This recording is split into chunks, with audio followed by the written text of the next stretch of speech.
This is a day of beauty and power. This is a day of wonder. This is a day of infinite possibility. This is a day of sacred love. Welcome this day. Good morning. Welcome to the Unitarian Congregation of Westchester and our online worship service. My name is Jaan Troltenier, and I'm serving today as the lay associate. The Reverend Dan Schatz is with us this morning with a sermon entitled Ministry Together. I tried to find some jokes or something to say about being a Unitarian minister, and I came up with lots of jokes about rabbis and Catholic priests and things and bars that didn't seem very appropriate. But I found this quote that's a little hard to wrap your mind around, but it was, being a Unitarian minister is like pushing a wheelbarrow full of frogs. I didn't write it. I especially want to welcome any of you visitors to our online service this morning. We hope we'll have a chance to get to know you. You can say hello in our comments, or if you'd like to be in touch directly, the email address to contact us is welcome@ucwc.org. After the service today, we'll have an online social hour. The link and the password were in the Connections newsletter that's emailed out on Thursdays. It'll also appear in the comments for this service and on the screen at the end of the service. Unitarian Universalism holds that great good comes from wide diversity. So whoever you are, whomever you love, whatever your heritage and from wherever your beliefs spring, we're pleased that you're here with us today. Let us walk a while and worship a while together.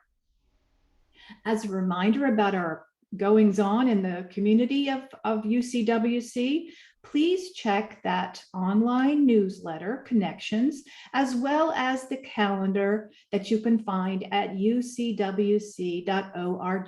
to find information on how to access our various online and actual events. And speaking of actual events, next week's service, October 17th, will be outdoors and live at the Concept School. The online auction is underway. There's a bidding session today from 11:30 to 12:30. And next Sunday, items that are being auctioned off will be displayed at the Concept School, weather permitting.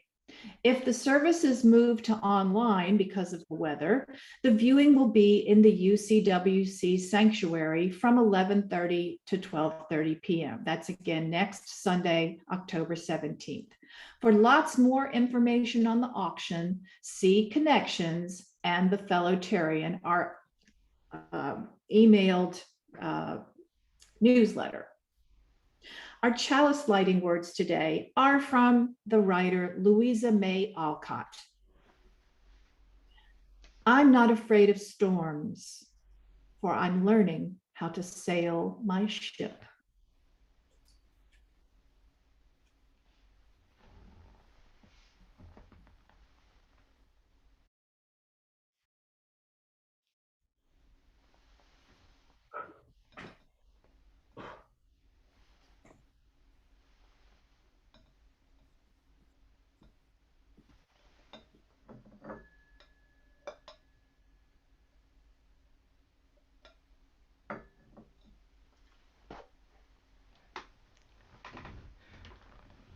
Louisa May Alcott, a wonderful Unitarian.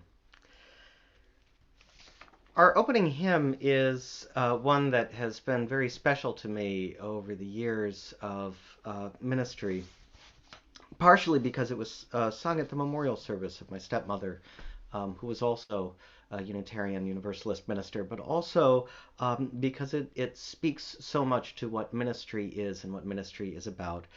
So I hope you will sing. It's called Just as Long as I Have Breath.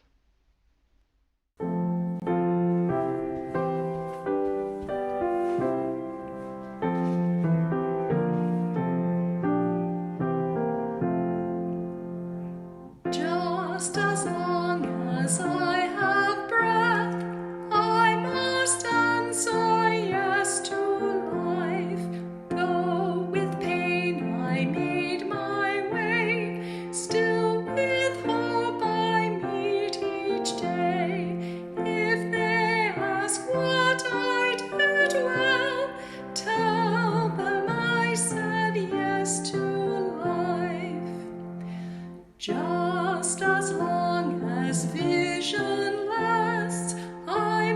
must answer yes to truth in my dream and in my dark. Always that elusive spark. If they ask what I did well, tell them I said yes to truth. Just as long as my heart beats, I must answer yes to love. Disappointment pierced me through, still I kept on loving you. If they ask what I did best, tell them I said yes to love.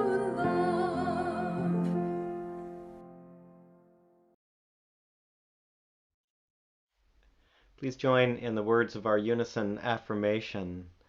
We gather, aspiring to be a thriving, caring, and welcoming community that supports each person's spiritual journey, embraces diversity, challenges us to live responsibly, and is a catalyst for a just and compassionate world.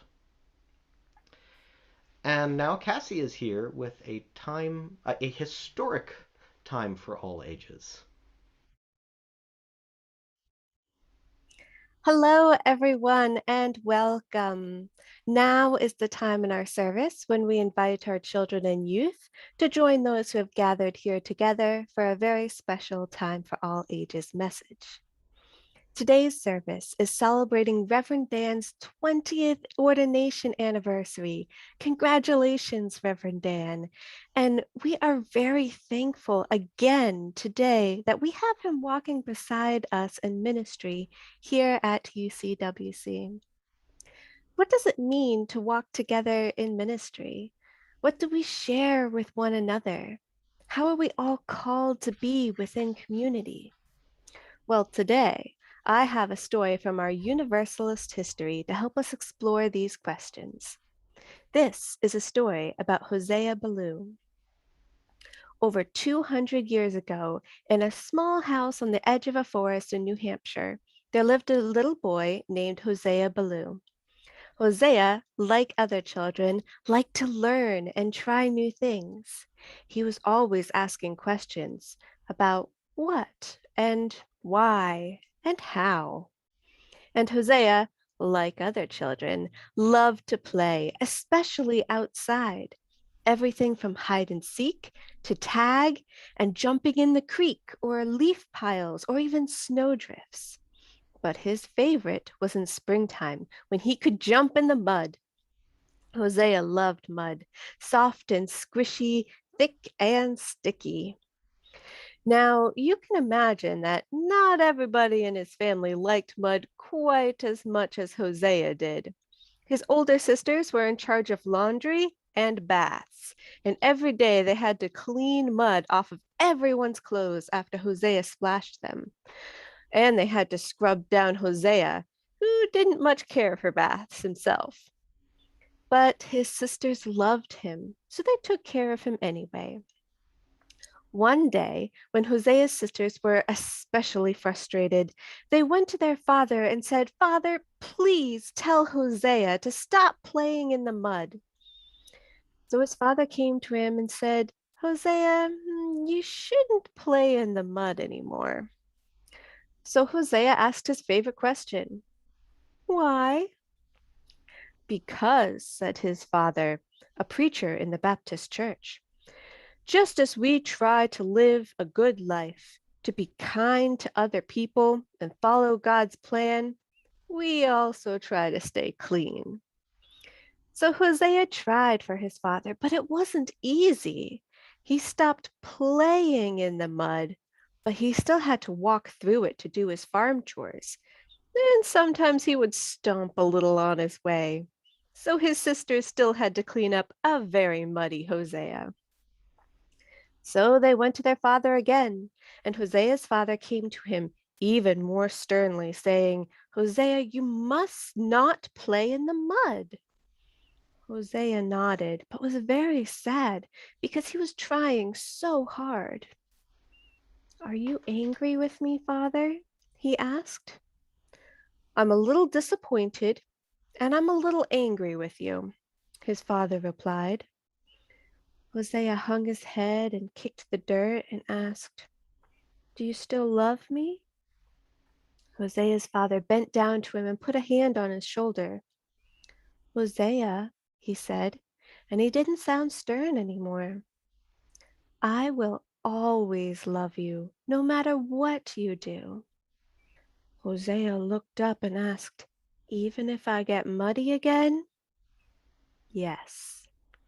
Even if I get really, really muddy? Yes. Even if I get mud all the way up to my eyebrows and between my fingers and toes and in my hair? Hosea's father smiled. Yes, I will always love you, but please, you must try to stay clean. I'll remember and I'll try, Hosea promised, and he did the best he could. Now, as Hosea got older, he stopped liking mud quite so much, but he still liked asking questions. So one day he asked his father, How can it be that our church believes that God will let only 1 in 1,000 people into heaven, even if those other 1,000 people live good lives? His father didn't know how to answer.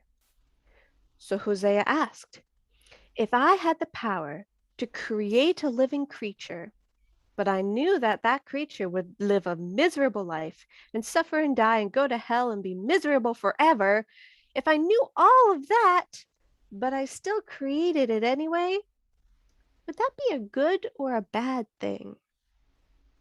Again, his father couldn't answer. So Hosea had to think of his own answers.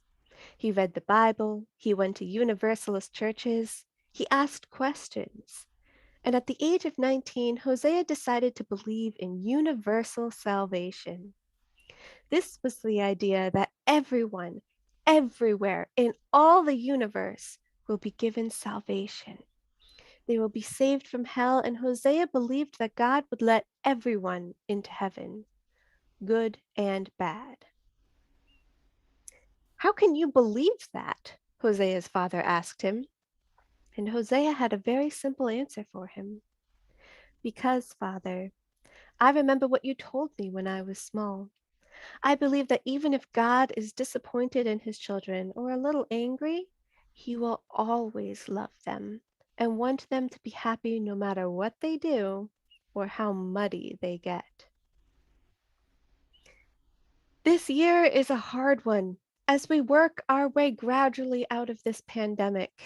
And we know that we must move together, arm in arm, sharing our energy and our ministry with one another.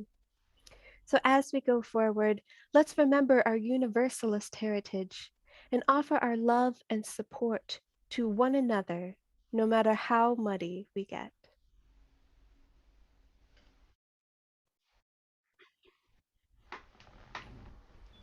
Well, this very muddy minister thanks you very much, Cassie.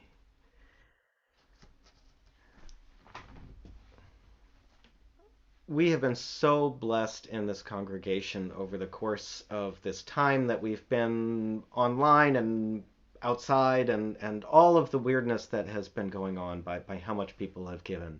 People have given in time and energy and know-how and have also given financially in pledges and in gifts and in I say basket collections. We've now had a couple of basket collections, but when we're fully online like we are today, obviously we still can't do that. So what we do instead is we invite you, as you're able, to give. You can give online. Just go to. I don't actually have it written down today, but I believe it is ucwc.org/giving. You can use your PayPal app on your phone. If you have the PayPal app, just hold it up to the screen. Once the little symbol comes on the screen, you can use that. You can write a check and mail it to us, or you can just add a little bit extra into what you pledge each month. And together, we will get through this. Things are gradually moving in the right direction, and we will get through this odd time together. So thank you for your generosity, and we will now receive our morning offering.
For these gifts and for all that we give in so many ways to all of our communities. We are truly grateful.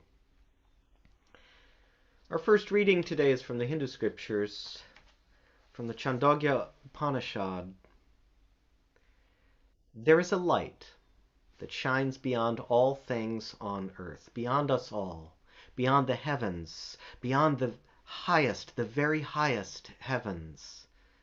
This is the light that shines in our heart. Our second reading is by Gordon McKeeman. I knew Gordon during the year that I did hospital chaplaincy in Charlottesville, Virginia. He was a member of the church there. Gordon had been a mentor to generations of ministers when he was president of the Star King School for the Ministry. He wrote, "Ministry is a quality of relationship between and among human beings that beckons forth hidden possibilities, inviting people into deeper, more constant, more reverent relationship with the world and with one another. carrying forward a long heritage of hope and liberation that has dignified and informed the human venture over many centuries, being present with, to, and for others in their terrors and torments, in their grief, misery, and pain, knowing that those feelings are our feelings too, celebrating the triumphs of the human spirit, the miracles of birth and life, the wonders of devotion and sacrifice, witnessing to life-enhancing values, speaking truth to power, speaking for human dignity and equity, for compassion and aspiration, believing in life in the presence of death, struggling for human responsibility against principalities and structures that ignore humaneness and become instruments of death. It is all these and much, much more than all of them, present in the wordless, the unspoken, the ineffable. It is speaking and living the highest we know, and living with the knowledge that it is never as deep or as wide or as high as we would wish. Whenever there is a meeting that summons us to our better selves, wherever our lostness is found, our fragments are united, our wounds begin healing, our spines stiffen, and our muscles grow strong for the task. There is ministry.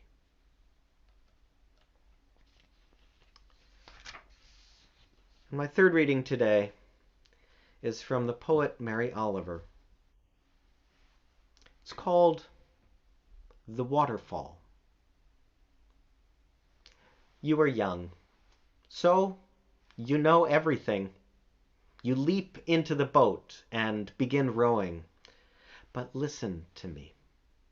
Without fanfare, without embarrassment, without any doubt, I talk directly to your soul. Listen to me. Lift the oars from the water. Let your arms rest and your heart and heart's little intelligence, and listen to me. There is life without love. It is not worth a bent penny or a scuffed shoe. It is not worth the body of a dead dog 9 days unburied. When you hear, a mile away and still out of sight, the churn of the water as it begins to swirl and roil, fretting around the sharp rocks, when you hear that unmistakable pounding, when you feel the mist on your mouth and sense ahead the embattlement, the long falls plunging and steaming, then row, row for your life toward it.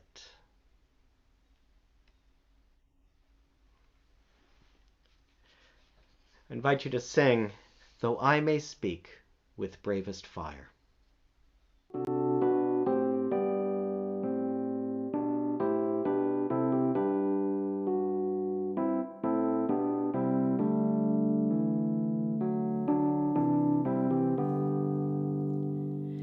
Though I may speak with bravest fire and have the gift to all inspire, and have not love, my words are vain as sounding brass and hopeless gain. Though I may give all I possess, and striving so my love profess, but not be given by love within, the prophet soon turns strangely thin. Come, Spirit, come, our hearts control, our spirits long to be made whole. Let inward love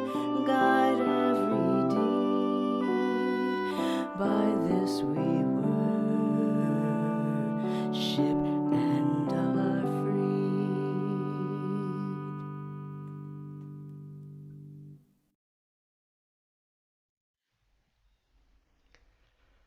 I have a confession. I don't actually know what I'm doing.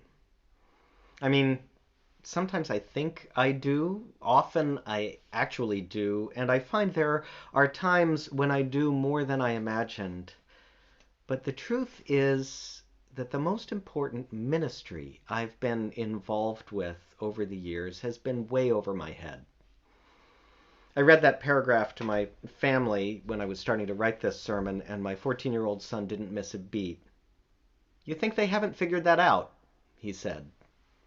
It is his job to keep me humble. So let me be clear. It's not that I consider myself incompetent. I've been doing this for a while now, long enough to have plenty of knowledge, experience, and skills. It's just that those things aren't enough. The times when we need ministry the most are times that could stretch anybody's competence. So later this month will be the 20th anniversary of my ordination. I'd been preparing for it formally for 7 years and informally for my entire 29-year lifespan. And today at 49, it is daunting to think that I have spent most of my life by a decent margin doing ministry in one form or another. When Ken McLean, my childhood minister, preached the sermon at my ordination in Freedom, New Hampshire, yes, Freedom, New Hampshire, that October afternoon in 2001, he began with a memorable image. He told the story of the evangelist Amy Semple McPherson, who opened a revival by riding her Harley-Davidson motorcycle onto the stage, screeching to a halt, climbing off, removing her helmet, and walking up to the microphone. "You're going to hell," she said. There certainly have been moments. 6.5 weeks before that grand ceremony, terrorists plowed 2 airplanes into the Twin Towers of the World Trade Center, one into the Pentagon and one into a field in Shanksville, Pennsylvania. Concerns about anthrax filled the news, and we all wondered when the next attack would be, when the inevitable war would begin, and when it could ever end. We wanted to know how and why and what to do next. We wanted to know what to tell the children. I sure didn't have the answers. The next night, I invited the congregation to our little rented space, put the chairs in a circle, and lit our chalice. I might have had a reading, I don't remember, but I didn't have answers. I came pretty much with nothing but the same aching heart everybody else brought. And we started talking together. We talked for 2 hours, and it was real and raw, and we were all frightened. And that room filled with love. Duncan Howlett was a member of the congregation in attendance that night. Duncan was a renowned minister who had written multiple books, who led the All Souls Unitarian Church in Washington, D.C. through the Civil Rights Movement, and who at 96 still preached sermons with a depth I can only dream of. Duncan gave me the right hand of fellowship at my ordination, and as he did so, he said that night, after September 11th, was the moment he knew for sure that I was up to the call of ministry. That bewildered me at the time. A little because I'd asked him to take this role several months earlier, and I sort of assumed he already felt that way. But mostly because at that moment, I didn't feel that way at all. I'd felt reasonably confident until then. Now I felt over my head. I felt lost. The most I could do was just try to be with the people in front of me. The congregation, our little mountain community, the children to whom I had no idea what to say, and love them. And here comes Duncan, talking about how competent I was. Because that's ministry. What I've realized over these years is that ministry which makes a difference very often comes down to just that. Love the person in front of you. Sitting at the bedside of a dying member who had suffered industrial poisoning during her all too brief working life, and who told me as I was on my way out the door after a visit that she was afraid to die. I didn't know what to say, but I could love her and sit with her in all her fear and my awkwardness and just be with her. And when she was gone, we gathered the people, celebrated her life, and sang her favorite song, "Come on, people now, smile on your brother. Everybody get together. Try to love one another right now." I learned that presence matters. Everyone's presence, not just mine.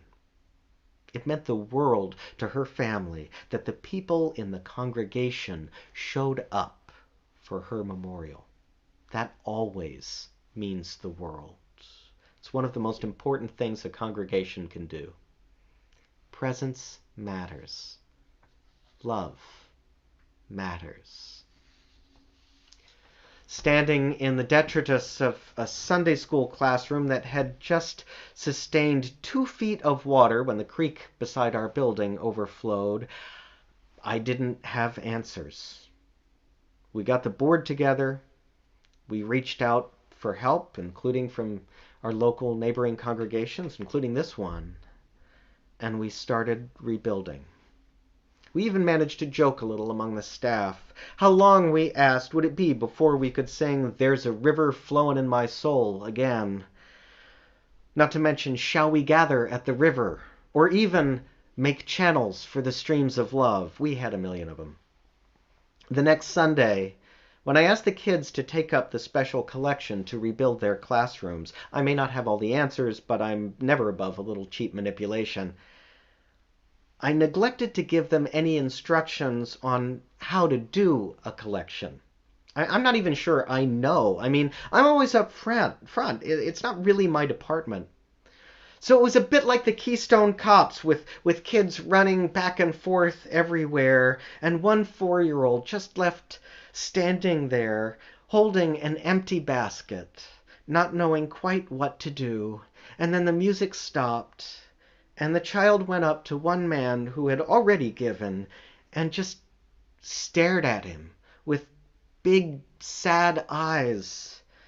After a few seconds, the man dug into his wallet, plopped down a second wad of cash, and muttered, "It's like Oliver Twist in here." Nothing in seminary had prepared me for something like this. I didn't know anything about recovering from disasters, but I knew that I loved that congregation. And I tried to remind them that they loved one another, and we all loved the congregation, and we all cared enough to make things better. We did ministry together. That's what ministry is. And when conflict came, as it does, we got through it in exactly the same way. The stories that come to mind are not all about hard times, of course. It's the little kid who always has something to say to the minister. It's celebrating marriage equality with a giant wedding reception.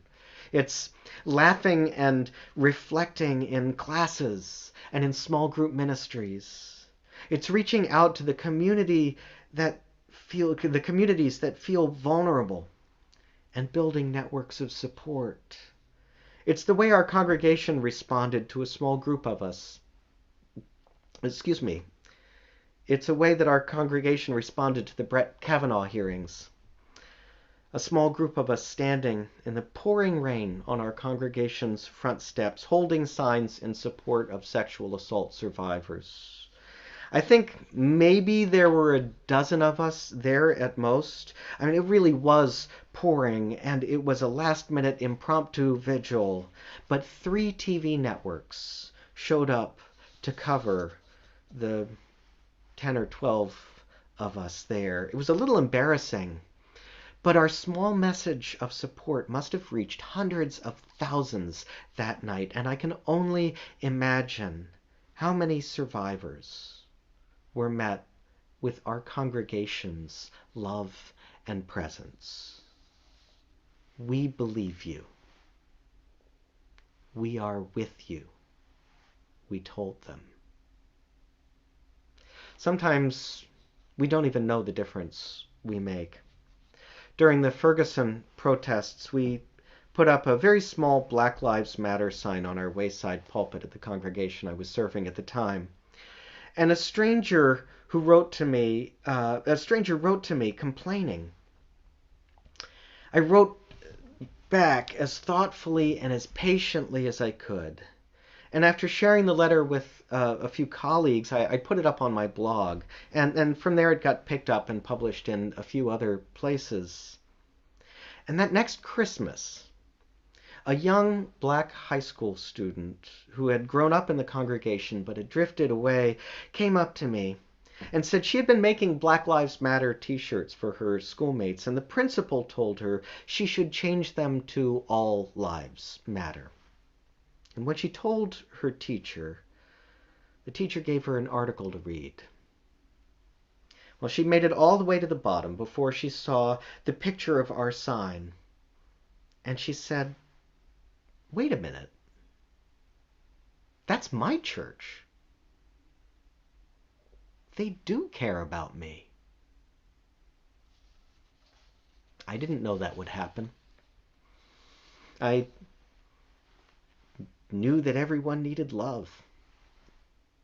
The congregation, the person who wrote in complaining, the people who were struggling with Black Lives Matter, the people suffering in Ferguson, Missouri and all over the country, the black community which has been denied justice and accountability so many times.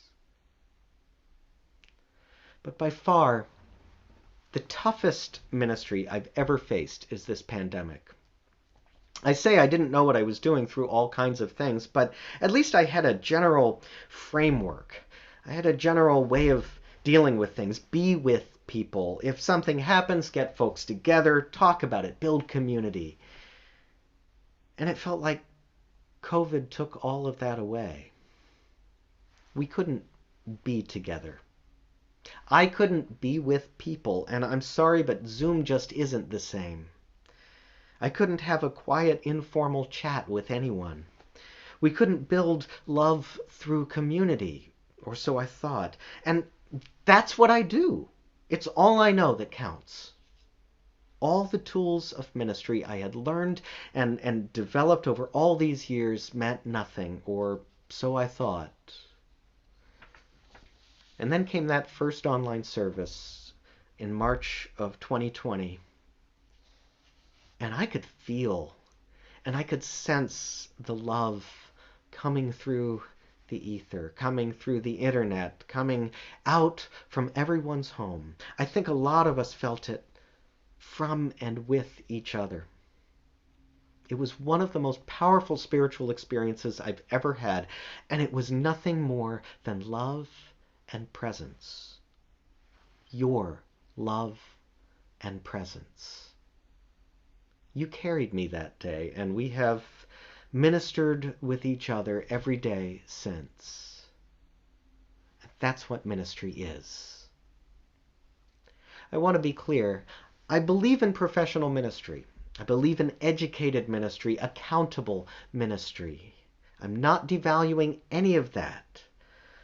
But when we've reached the limits of skills and techniques, when none of it works anymore and we don't know what we're doing, and there's nothing left to rely on but love, that's when the call means something. That's when the truest and the deepest ministry happens. In the most important moments, what matters most is the love and presence we bring to bear. It isn't about God, except His love is divine. It isn't about holiness or purity or piety, and it surely isn't about perfection. Love the person in front of you. If you can't do that, no amount of preparation will help. If you can and you do, then you minister whether or not you bear the title or think of it that way. I'm not saying love by itself is enough to be a minister. What I'm saying is that without it, ministry is impossible. Now, I find that thought at once comforting and intimidating. It's a comfort because it means that ministry happens more often and in more ways than we ever recognize. After all, anyone can love. Everyone can love. It's intimidating because the spiritual practice of love is demanding and risky. People will not always reward you for loving them, or ever give you credit for holding your heart out to them. They might even punish you for it. Ministry is loving them anyway. It's not the same as trust or wide-eyed innocence. It's not something we feel necessarily. It's something we do and we give. Martin Luther King Jr. was very clear that when he spoke of love, he didn't mean what he called sentimental bosh. Love doesn't mean letting people do whatever they want or agreeing with everything they say. Sometimes it's exactly the opposite. Love is setting boundaries and honoring them. Love is calling to the dignity and worth in others, even when they do not show it or feel it. Other times, love is a presence, an accompaniment, a way of being with each other through whatever we are suffering or celebrating. I think of the people I leaned on in the hardest times, who understood the ministry of loving the person in front of them and whose loving presence meant the world when that person was me. I'm grateful especially for the colleagues and the lay people who have shown me the limitations of my worldview, who opened my heart and my mind and taught me how to be a better minister, a better person, a better ally, a better friend. Nobody can minister alone. We all minister together. And everyone needs ministry. Everyone deserves care and attention. Communities need it. Our planet needs it. Children need it. We all need it. When we can give it, when we can be with each other in hard or good times, when we build community together, when we bring love to bear, we minister, whether we call it that or not. I'm glad to be celebrating a professional milestone and to have the excuse to be a little self-indulgent. But I hope that what you hear today is that ministry is too important to be left only to people called ministers. It takes all of us together, open to each other, practicing love and service, learning, working for justice, giving, being real with each other, forgiving each other, growing because of one another, reaching out from our small circles toward one another and the world. Nobody can minister alone. We all minister together. The whole point of a congregation is to make that happen. Nobody ministers perfectly either. We all have gifts and failings, moments of inspiration and moments that are just plain embarrassing. I tried not to tell those stories too much today. We minister together because the work of this world is too important to be left to one flawed human being, and honestly, no one human being could begin to do it all. We minister together, and together our ministry renews the world. One of the ways that we minister together is sharing our sorrows and sharing our joys.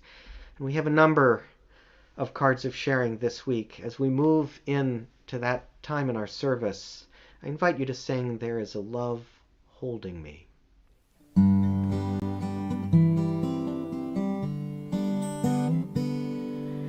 There is a love holding me. There is a love holding all that I love. There is a love holding me.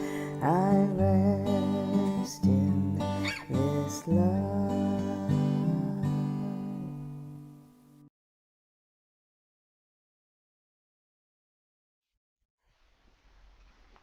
Good morning, everyone. My name is Sheila Grant, and I am the pastoral contact person for the month of October. And I will be reading the cards of sharing this morning. A concern for a very brave and wonderful lady who is facing her 5th hip replacement surgery. Another concern for my sister Terry, who is dealing with some new health issues lately. A concern.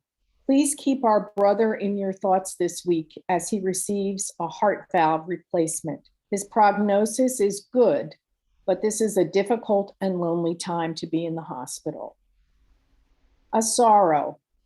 Remembering a furry feline friend who let go of her physical existence Friday after nearly a year of illness. She came into our lives when we suddenly lost a friend to cancer almost 5 years ago. But little did we know how important to us she would become, helping us to deal with our own severe illness situation just a few months after her arrival. Our hearts are breaking today, but we know she's been reunited with her first caretaker in heaven. A joy. Gratitude from one whose sister had a heart attack and is healing very well. A joy. Celebrating joy as one of my mother's and my most cherished friends celebrates her graduation from hospice to palliative care and is enjoying a remission from what we thought was end-stage congestive heart failure. She is stable and is enjoying improved health and loving her life again. And last week, she celebrated her 91st birthday. And as always, a candle is lit for all those unexpressed joys and concerns that we hold in our heart. Thank you. Thank you, Sheila. Please sing There Is a Love Holding Us.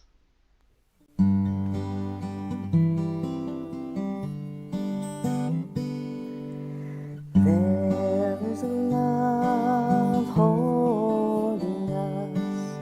There is a love holding all that we love. There is a love holding us. We rest in this love.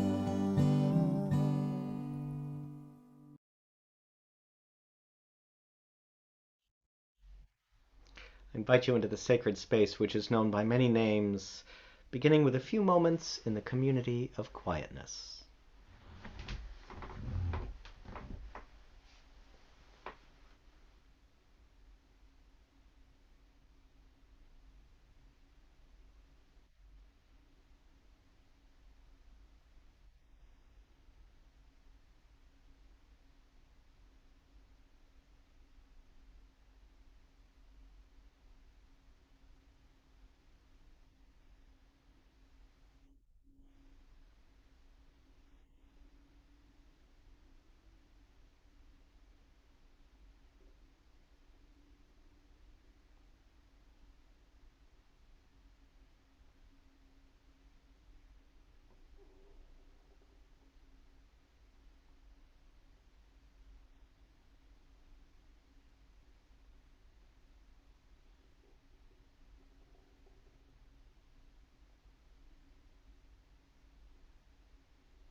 in this online space made sacred by our presence together, we remind ourselves once again that everything we do together is ministry, and that ministry cannot take place alone. We are blessed in one another's wisdom, love, truth-telling, and compassion. We are blessed in our diversity of experience, beliefs, understandings, gifts. And for these, we give thanks. For the blessings of community, for the liberal faith that enriches our lives and calls us to the highest ideals, for this congregation, for the sacred gifts we share, we give thanks. And together we renew the call. Amen. And blessed be.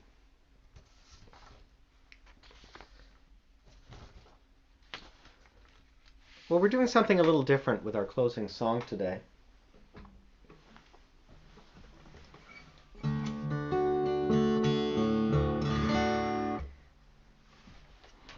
This is a song by a Unitarian Universalist musician and songwriter, activist named Utah Phillips.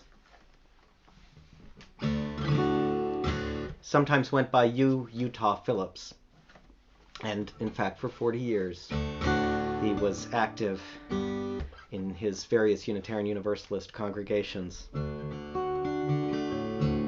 At some point in his career, he decided he should write a hymn to end his concerts with. But being Utah, he had kind of a singular theology. So he came up with this song and named it Hymn Song. So I invite you to sing on the chorus.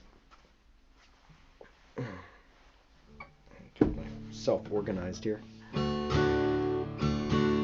Very simple. It's, I believe if I lived my life again, I'd still be here with you.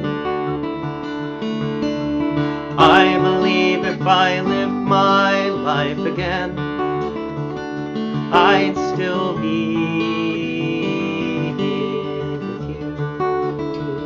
Sing.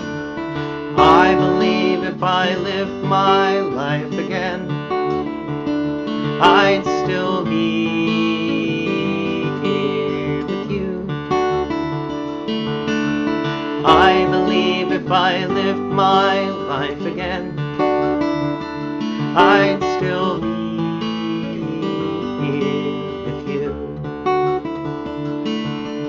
You know, I think if Lady Luck was blind, that old sun would never shine. You know, I think if death really held a knife, we'd still be beggars of life. I believe if I lived my life again, I'd still be here with you. I believe if I lived my life again, I'd still be here with you. Sometimes I wish that I could close my eyes to some things I don't want to see. But I believe if you lived your life again, you'd still be here with me. I believe if I lived my life again, I'd still be here with you. I believe if I lived my life again, I'd still be here with you. I'll never see the ending of my mind. Everything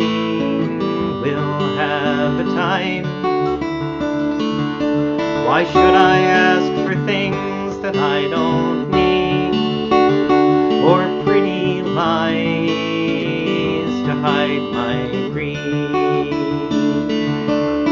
I believe if I lived my life again, I'd still be here with you.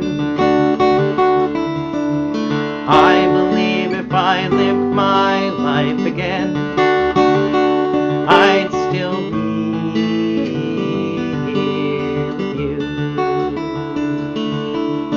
I believe if I lived my life again, I'd still be here with you.